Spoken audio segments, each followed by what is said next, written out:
Bonjour, bienvenue dans cette émission intitulée Mes hameaux d'Afrique. Aujourd'hui, nous irons à la découverte d'hommes et de femmes extraordinaires qui ont quitté leur pays d'origine pour s'installer ici, au Canada. Leur parcours est jalonné de défis, mais ils rapportent avec eux une richesse culinaire et culturelle inestimable. Notre invité du jour, d'ailleurs, entrepreneur en agroalimentaire, Kokuvi Assigno, fondateur de Quick Market, nous aidera et nous chapeautera pour la préparation de plats traditionnels qui est le dégé. Avant de passer à la préparation, nous irons à une courte pause. Je suis Ama Otara et je serai votre animatrice pendant tout le long de cette émission. À bientôt.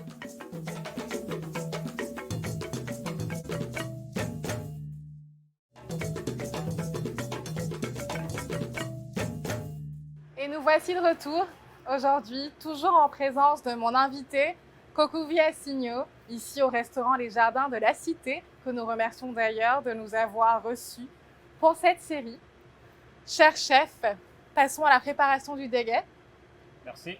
Alors pour le dégé, nous avons le millet qui est à la cuisson présentement, mais il y a aussi le beurre, le sucre, le raisin, le lait, la crème et la vanille. Mais il y a aussi le lait concentré sucré. Donc voici les ingrédients que nous allons utiliser aujourd'hui pour la préparation du dégé, qui est un dessert consommé en Afrique. Dans d'autres traditions, ça s'appelle le tiakri. Mais c'est la même chose. Donc nous sommes en attente du millet pour la cuisson. Ça prendra juste 5 à 10 minutes et ensuite on fera le mélange. Parfait. Merci pour les explications. Et donc au niveau des quantités, pour pouvoir permettre à nos téléspectateurs ou à notre téléspectateur de pouvoir nous suivre, est-ce qu'on saurait estimer les quantités qu'on a présentées en ce moment? Là, je fais un essai. Ici, je dirais que nous avons 2 cuillères à soupe de beurre. Exactement. Bon, super. 60 grammes de 60 sucre. grammes de sucre, oui. Parfait. 2 poignées de raisins De secs. raisins secs, oui. 250 grammes de crème fraîche. Oui, de crème fraîche. Et vous avez dit du lait, du yaourt. Oui, c'est du yaourt, oui. Parfait. Pour 500 grammes. Ouais. 500 grammes de yaourt. Et puis j'imagine pour le lait sucré, c'est au goût, au choix de Oui, c'est au goût, au choix de la personne. Ouais. Très bien. Mais n'oublions pas aussi à la vanille également pour la déco, qui est très important. Ouais. Donc finalement, une recette assez facile, mais qui me semble délicieuse. Exactement, c'est pas du tout compliqué. Après le souper le soir, Oui. tranquillement, vous pouvez le faire vous-même. Il suffit d'avoir ces ingrédients-là et le millet. Nous, on a choisi le millet, mais par contre, vous pouvez utiliser aussi le couscous si vous voulez. Après, il suffira juste de faire le mélange, ce que nous allons faire bientôt. Et d'ailleurs, j'avais appris que dans votre pays d'origine, le Togo, la ville, justement, la capitale, abritait celle où il y avait le plus de restaurants qui servaient le dégé. Est-ce que c'était vrai? Oui, exactement. On adorait vraiment manger ça. Comme je disais tantôt, après le souper, Oui. ça facilite la digestion et généralement on le prend en famille, autour, on s'assoit tous ensemble, chacun avec sa cuillère, puis on le prend. C'est vraiment, vraiment délicieux.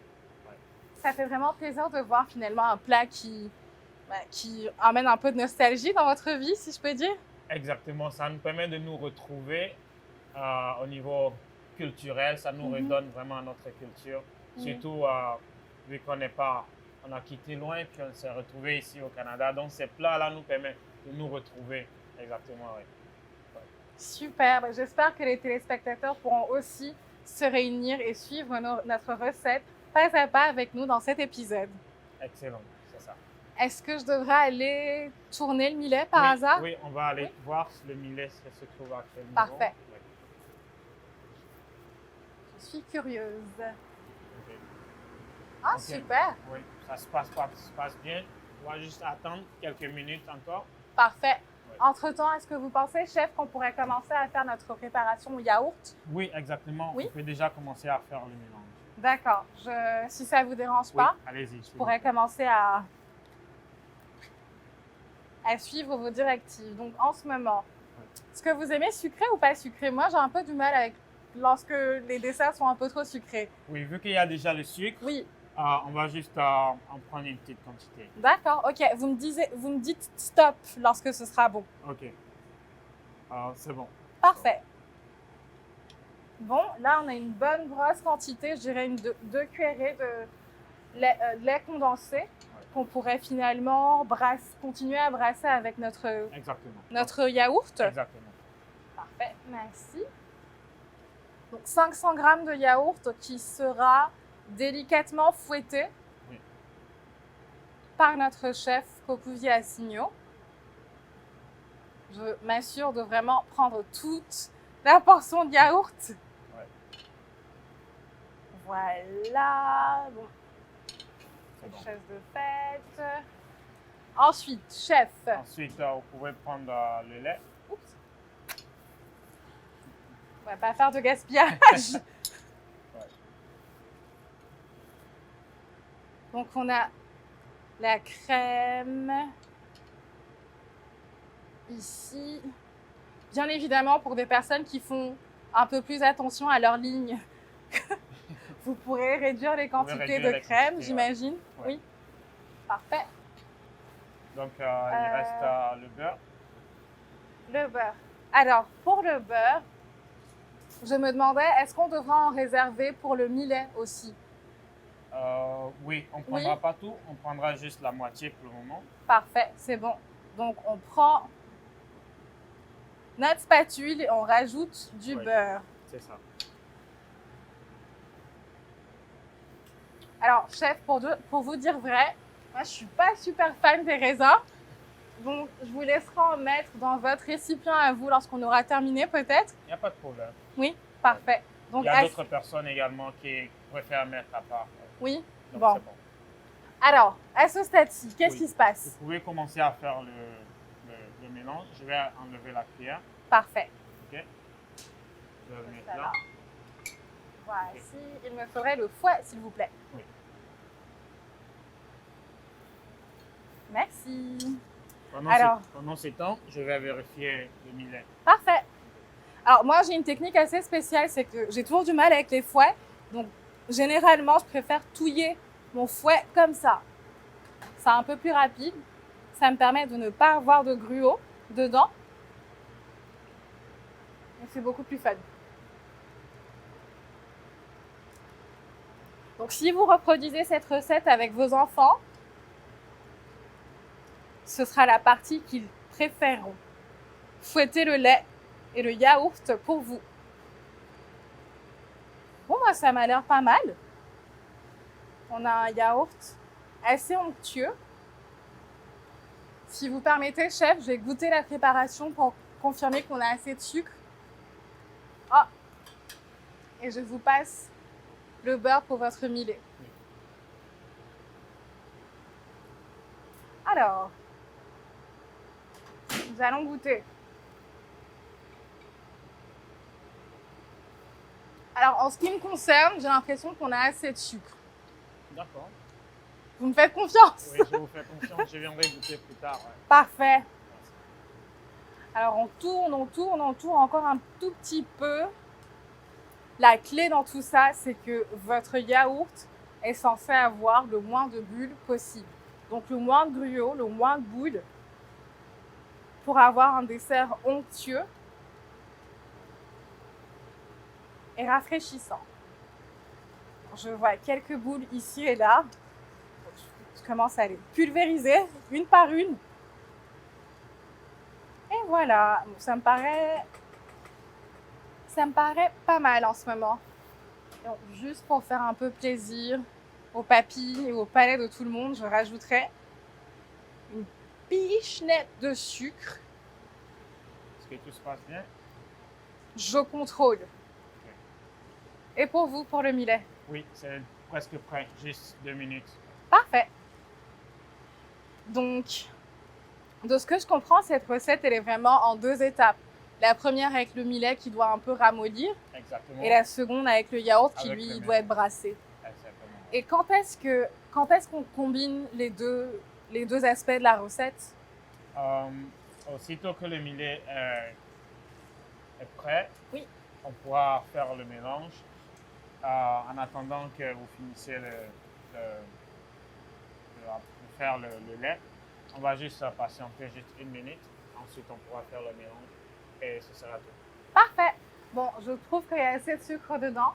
Donc, je vous laisse goûter Ok. avant de pouvoir... ah oui, bon. Ok. Avant de pouvoir passer à la partie... C'est pas mal. Ah, C'est bon. bon, Ouais. j'ai été approuvée par le chef. Et donc, avec une petite touche de miel, de vanille, pardon. Alors, nous allons aromatiser notre yaourt avec de la vanille pour lui donner un petit parfum exotique.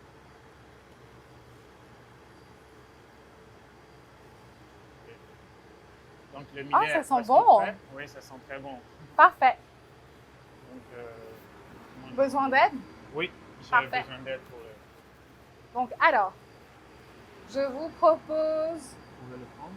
de prendre le pot et puis de le transvaser ici. Oui. Lorsqu'on déposera... Oh, tenez, on peut le déposer juste là. Oui. Puisque là, c'est chaud. C'est bon? Parfait. En attendant, je vais arrêter le pot. Et on va le transvaser. Donc, vous voyez, hein, notre millet est vraiment tout doré en ce moment. Il y a une chaleur qui s'y dégage. Parfaite. Avec une odeur. Avec une odeur aussi. Il était doré avec un peu de beurre. Ouais. Donc, à votre convenance, de ce que je comprends, chef, vous pouvez soit faire refroidir les grains de millet à côté, donc faire asseoir les grains, ou alors les mettre directement dans votre pot. Exactement. D'accord. Exactement.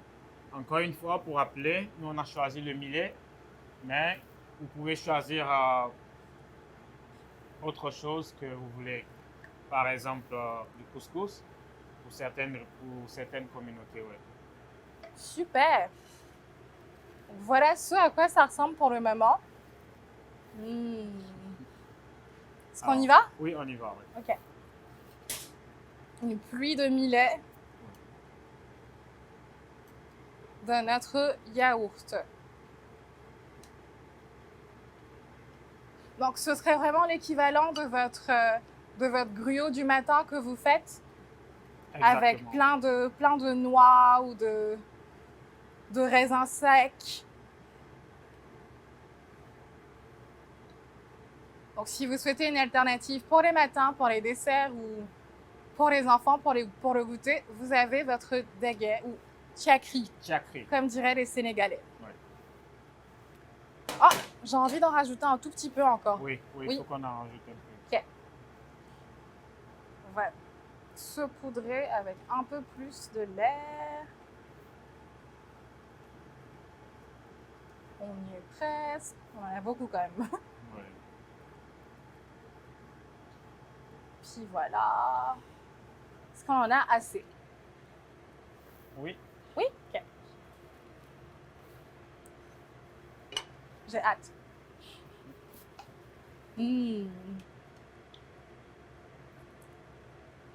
Comment tu trouves?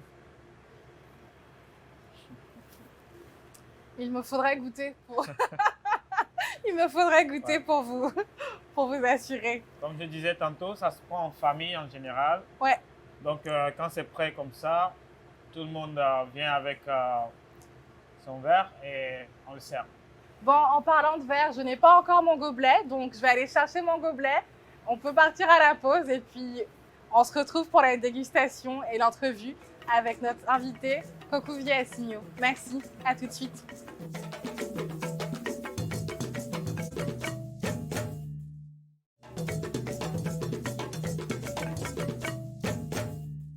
Nous revoilà pour la suite de notre émission. J'ai bien hâte de goûter notre dégât qui est finalement prêt. Je regarde mon assiette, mais en attendant, cher invité, j'ai hâte d'en apprendre plus sur votre parcours entrepreneurial. Mais j'imagine que la question en ce moment que tous nos téléspectateurs se posent, c'est qu'est-ce qui rend le dégât si spécial à vos yeux? Bien sûr, comme ils peuvent bien le voir, ce qui rend le dégât plus spécial, c'est le fait que c'est un mélange de plusieurs ingrédients utilisés de façon très soignée. Et comme on l'avait vu tantôt, le millet qu'on a choisi pour le faire mais vous pouvez choisir le couscous et c'est ce qu'on a, et c'est le résultat qui est là. Juste après le souper, on se régale et on est bien content. Bon, on y va? Oui, bien sûr. Parfait. Allez. Mm. Délicieux, hein? Mhm. Je ne m'attendais pas à autant, parce que c'est très onctueux. Oui, Sauf que de la même façon, avec la quantité de millet qu'on y a mise, on peut vraiment s'amuser à mâcher le plat ou la préparation. exactement. Et si les gens veulent, ils peuvent toujours rajouter un peu du lait pour rendre ça plus mou. Mais nous, on a choisi de le faire de cette façon-là, bien pâteux, pour pouvoir mâcher le millet. Ouais. Mmh. Bon appétit. Merci. Mmh. Toi aussi. Bon, c'est un succès cette recette. Merci de m'avoir appris à faire le dégât comme vous le faites chez vous. Ça fait plaisir. Et en parlant de chez vous, en parlant de vous, je me posais la question, comment est-ce que votre parcours entrepreneurial a vu le jour? C'est une bonne question. Moi, j'ai quitté mon pays, le Togo, depuis 4 ans maintenant, pour venir au Canada pour les études. Et quand je suis arrivé, la première année, j'ai trouvé difficile de retrouver les nourritures de chez nous, comme le dégué, comme la démé, le gaumont, le foutou. C'était pas facile en tant qu'étudiant. Et donc, j'ai réalisé que je n'étais pas seul dans cette situation. Beaucoup d'autres étudiants, quand ils arrivent la première fois, ils ont la difficulté. Et donc, j'ai décidé de monter mon business qui va solutionner ce problème, essayer de donner plus de visibilité et d'accessibilité aux nourritures des communautés francophones. Donc, on offre un service de livraison à domicile. Les gens n'ont pas besoin de se déplacer et à travers notre application, ils peuvent facilement retrouver les restaurants et les épiceries de chez eux et faire leur achat. Donc c'est une innovation qui était conçue finalement pour répondre à un manque que vous aviez décelé dans votre propre parcours migratoire et dans votre parcours aussi en tant qu'étudiant. Je suis curieuse de savoir, est-ce que vous avez rencontré énormément de défis ou est-ce que vous avez rencontré des défis lorsque vous vous êtes lancé? Oui, bien sûr. Quand on parle des services de livraison, tout de suite on pense à Uber, à Skip, d'autres services qui existent. Je n'ai rien contre ces compagnies, mais dans le fond, ces compagnies opèrent de façon générale. Alors que nous, notre service est très spécifique pour les communautés immigrantes. Donc, pour répondre à votre question, les difficultés tout de suite qu'on a rencontrées, c'est comment adapter les gens à la nouvelle façon de faire. C'est-à-dire qu'initialement, les communautés se déplacent pour aller vers les épiceries, pour aller chercher les restaurants. Mais cette fois-ci, ils peuvent seulement utiliser leur téléphone portable et localiser un restaurant, une épicerie et aller se faire livrer. Donc la difficulté, c'est d'abord comment adapter les gens à la nouvelle façon de faire. Ça a pris un peu de temps, mais avec beaucoup d'efforts, on a réussi. La preuve, c'est qu'aujourd'hui, on compte près de 45 magasins d'épicerie et restaurants dans la région ici qui sont affiliés avec nous et qui nous permettent de servir toutes ces communautés-là. Vous êtes sur une belle lancée depuis vos débuts. Et donc, la pandémie a eu lieu. Est-ce qu'elle a eu à changer ou remodeler les façons de faire de vos consommateurs? Est-ce que cette pandémie vous a servi en bien d'une certaine façon dans votre modèle d'affaires ou pas du tout? Bien sûr que la pandémie a servi de façon très positive dans notre modèle d'affaires parce qu'avec le confinement, difficile à les gens de sortir et surtout des personnes qui revenaient de voyage étaient obligées à rester pendant 2 semaines à la maison.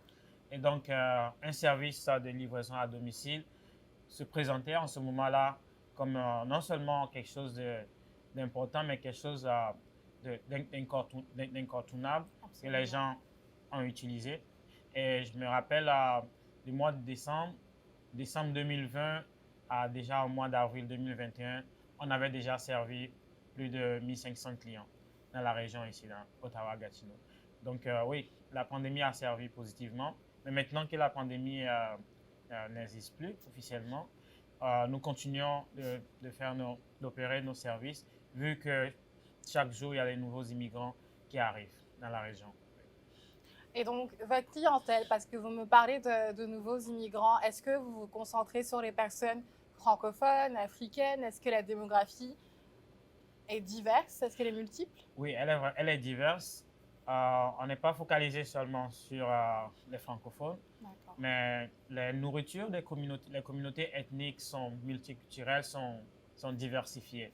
Donc, partant de la communauté indienne, asiatique, africaine ou caribéenne, les cultures sont diverses. Donc, toutes ces personnes-là ont besoin de se retrouver, de retrouver la nourriture de chez eux. Donc, on sert toutes ces communautés-là. Oui. C'est impressionnant. Est-ce que je peux vous demander quelles sont les ambitions futures pour Quick Market, votre plateforme? Très bonne question. Aujourd'hui, notre plateforme Quick Market est disponible sur App Store et sur Google Play. Les gens peuvent télécharger. Donc, notre ambition, c'est de couvrir totalement le marché ici, Ottawa-Gatineau, Oui. mais aussi d'ici la fin de l'année, étendre nos activités à Montréal et à Toronto, là où la communauté ethnique est beaucoup plus représentée. Ouais. C'est fantastique. Je vous souhaite beaucoup de courage et de succès dans vos ambitions. Et en tant que jeune entrepreneur, si vous étiez à partager un conseil avec la version plus jeune de vous-même ou avec les autres personnes, jeunes entrepreneurs qui souhaitent se lancer, qu'est-ce que ce serait? Très bonne question. Je pense que toute personne d'abord, il faut identifier en soi ce que tu as de particulier que les autres n'ont pas. Ça peut être un talent, ça peut être savoir chanter, ça peut être se mettre au service des autres. Donc, une fois que tu découvres ton talent, tu essaies de travailler là-dessus pour le perfectionner et après en faire un business. Mais fondamentalement, quand tu sais ce que tu veux et tu découvres ton talent, il faut juste foncer. Ouais, il faut juste foncer, indépendamment des risques, des défis que ça peut exister. Il faut juste commencer. Parce que tant que tu ne commences pas, tu ne peux pas savoir si ça va marcher ou pas et tu ne peux pas t'améliorer. Donc, c'est le plus gros conseil que je peux donner. Ouais. Donc, il faudrait se connaître, il faudrait foncer une fois qu'on se connaît et continuer sur la lancée qu'on a choisie lorsqu'on a découvert son talent ou cette chose qu'on arrive à faire de mieux que les autres. Merci beaucoup d'être parmi nous et merci d'avoir accepté l'invitation pour préparer le Deguet ou Tiakri, dépendamment de où on se trouve dans le monde de la francophonie. Ouais. Bon appétit. Merci. Le moment qu'on attendait est donc terminé. J'en ai appris beaucoup sur votre parcours, sur Quick Market et les possibilités de livraison de nourriture afro-diasporique ou même d'ailleurs depuis le confort de chez vous. Donc pour conclure cet épisode, j'aimerais vous remercier. Merci à vous, Coco Villasigno. Merci, chers téléspectateurs, pour cette rencontre à Méamo d'Afrique, Mama, en espérant que vous continuez à faire le voyage culinaire avec nous. À bientôt.